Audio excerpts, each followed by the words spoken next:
This is TWiT. It's awesome to welcome tonight's guest. We have the privilege to interview someone who is behind a site we have talked about many times on this show because why? Well, Google is really good at killing things. And so our guest, Cody Ogden, decided he would create a site that cataloged all of the things that Google killed and named it killedbygoogle.com. Welcome to the show, Cody. It's nice to have you here. Oh, thanks for having me. This is the closest to having like a Google theme celebrity that we can, Cody, yes. We have talked about your website for years. Like, it's amazing. And now your Twitter feed is delivering like I have not seen. And now I'm literally waiting with bated breath every time a news headline comes out, waiting to see what you have to say. So maybe let's start a little bit with kind of the story behind Killed by Google. I mean, I think I could probably conjure up like a story that I think it would be because we've all, made plenty of notice about the fact that Google enjoys killing its babies, killing its darlings. And unfortunately, we suffer at the end of that, because sometimes they kill services that we really, really love. There are many on your list, in fact. How did your site kind of come to be? Like, what was the, like, I don't know, tell us the story, I guess, of Killed by Google.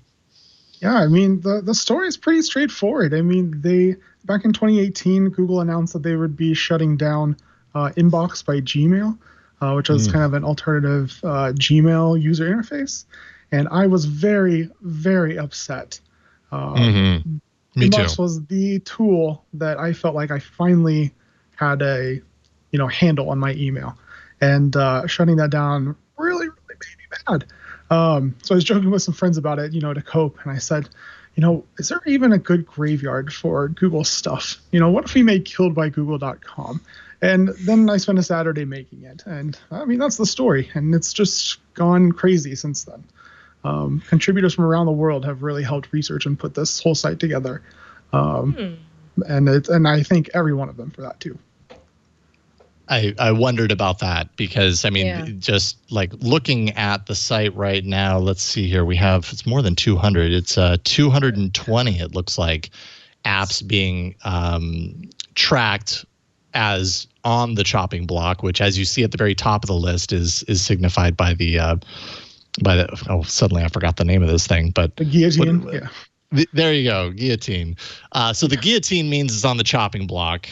And then, of course, you got the tombstone for the rest, which is pretty much all of them, 220 products.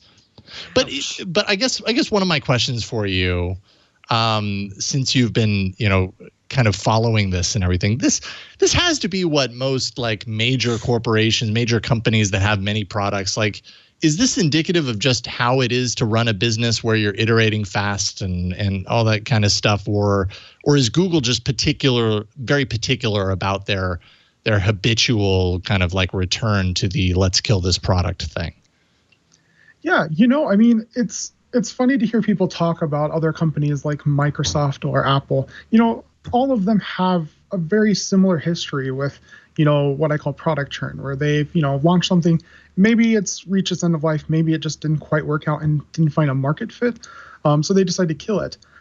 I think the reason Google gets a lot more attention for this is because they are so embedded in direct-to-consumer services. A lot of things Microsoft have killed over the years are a lot of enterprise things. So, I mean, there's kind of a life cycle there. But with consumer things like, Inbox or even Reader, those are things that people are adopting into their daily personal lives, not just for work or in an enterprise setting. So I think, there's a lot more of a emotional reaction when those kind of disappear for them. I think it's great that you've got a lot of people helping you out because there is no shortage of information. I mean, it's not just a matter of knowing which products are to be added to the list, but actually having the information to get it right. And I suppose to track, it's probably a part-time job for one person to track all of the machinations going on behind the scenes and publicly for Google. And Jason, that touches on something that I'm curious about. Cody, who are you? I mean, like, what do you do? Yes. Like, what do you do? And I know on your site you say, you built this, you built this on a Saturday, but like, this isn't like a Squarespace site, right? Like you've got some dynamic. Like I'm looking here, like Google Cloud Prince is biting the big one in 22 days, and Google Play Music killed about 2 months ago. Like, how is killedbygoogle.com running? Did you build like a complete web app to manage this information, or like what's the story about Cody? That's what I want to hear. Yeah, I mean, like I've been making things for the web since I was 10 years old. Way too long ago. I'm old now. But I mean, dude, the web didn't exist until I was 18. So let's not talk about old. I have a feeling Cody and I are about the same age, and which would track with the starting around 10 years of age, because it was around 11 that I started to experiment with HTML. So Cody, please continue. Yeah, I mean, that's precisely it. I mean, I wrote my first JavaScript application to help me cheat on my 5th grade math homework. No lie. I mean, that's literally what I built it for. But I mean, yeah, I mean, Killed by Google was a React app, just kind of a bare bones React app. When I first built it, mostly because I wanted to try React and try to figure out how to use it. And that's the best kind of motivation, like just because you just want to do something, right? Yeah. Well, and it's the Facebook architecture, right? So it's like it's used all over the web, and it's so ubiquitous. Mm-hmm. Yeah, I mean, it's a great library to build on, and I recently kind of redid it into more of a frameworked website with Next.js, which is built with React. Yeah, I mean, it was mostly an experiment for me to play with some technology. I didn't really think it would become notorious as it has, I guess. But yeah, I mean, it was just it was a fun little project that I wanted to put together one weekend. And so is there like is there like a back end that you're managing this stuff through, or are you just hand code? Like, how does the site work? I'm sorry, I'm that's fine. Yeah. Everything is open source on a GitHub repo. The data that actually is populated on the site is from a static JSON file that you can go onto GitHub and edit yourself. So, I mean, when people want to add something to the list, that's how they do it. They go onto GitHub, they add a quick JSON object into a file, and then it populates on the site. Fascinating. Love it. That's awesome. Yeah, that's a really cool way to approach that. So you literally built the graveyard for the Google products. Like they needed one. What died for you? Like what was the death that sparked you to do this? Like, when did you decide we need to memorialize this? Like, we really I need to carry the torch for this. Yeah, I mean, Inbox by Gmail was it. Like, that was the spark. You know, I used Reader when I was in high school. You know, that hurt me. I loved Reader. I loved RSS. I loved that kind of decentralized web feel of having information available to me. But it wasn't until 2018 when Inbox was announced that it would be shutting down that I was just irate and had to put this energy, this hateful energy somewhere. way to focus it. So of the 200 products that are on here that were killed before Inbox, is there any one that you think should or any of them afterwards? Like, are any of these that you think that's a real shame that they killed? That if you could resurrect one product from Google, which would it be? Yeah. I mean, Reader, no doubt. Simple answer. Reader is absolutely the product I would resurrect, that I hold a torch for still. I mean, Inbox was great, but Reader was like blood for me to be able to really have a focus on my day and focus on the content that I wanted to get into myself. Fascinating, because my choice would be Orchid, but that's just me. So. Are you really joking, into the niche, Ron? aren't we, Ron? I am joking. Nobody even remembers Orchid. That's how I just dated myself. Okay, with well, I mean, Brazil remembers Orchid very well. Brazil remembers Yes, Orchid. Indeed, absolutely. Exactly. Well, real quick before we continue on, though, what about the rest of us? Ron, what would you pick if you could resurrect one thing that was killed by Google? That's a great question. Google Glass? No. I can give it's fun. It's funny because I actually will make and I'm going to kill a little time as I scroll through the list, but I would actually make an argument that while Google does kill some things, it always seems to roll the best parts of it into the next thing. So while Cody, does, maybe not always.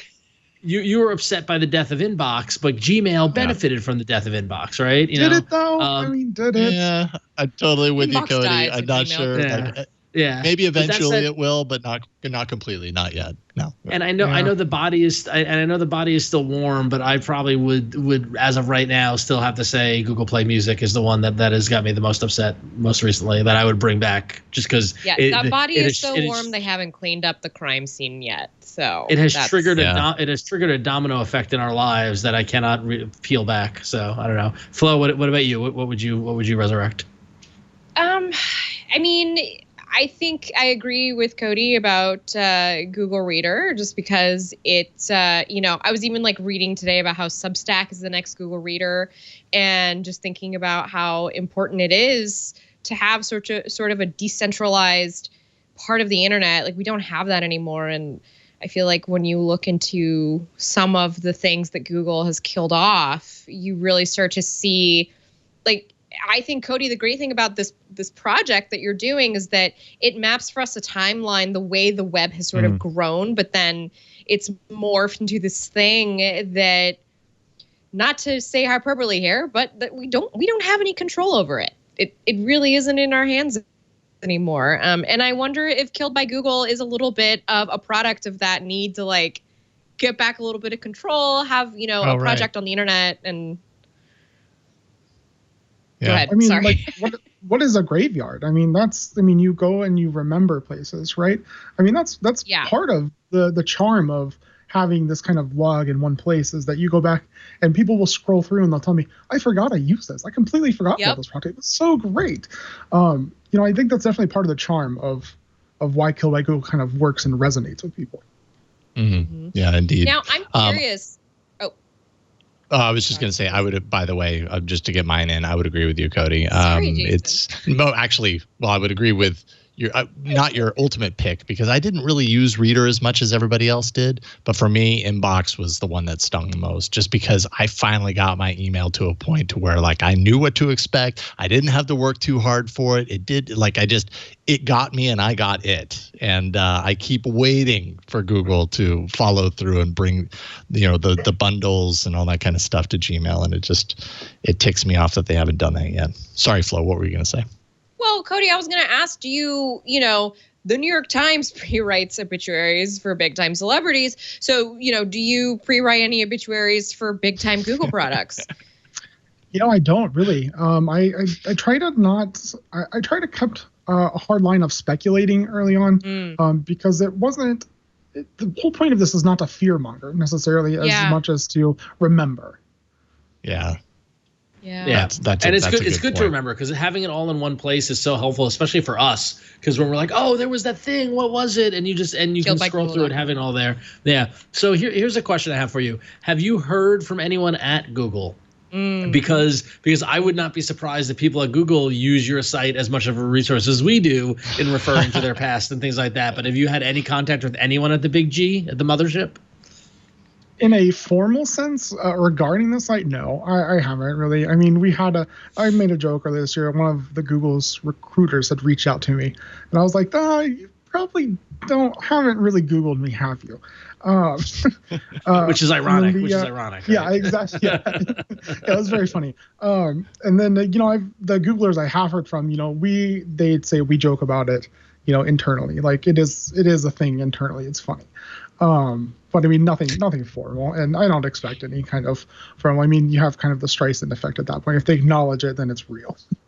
Right.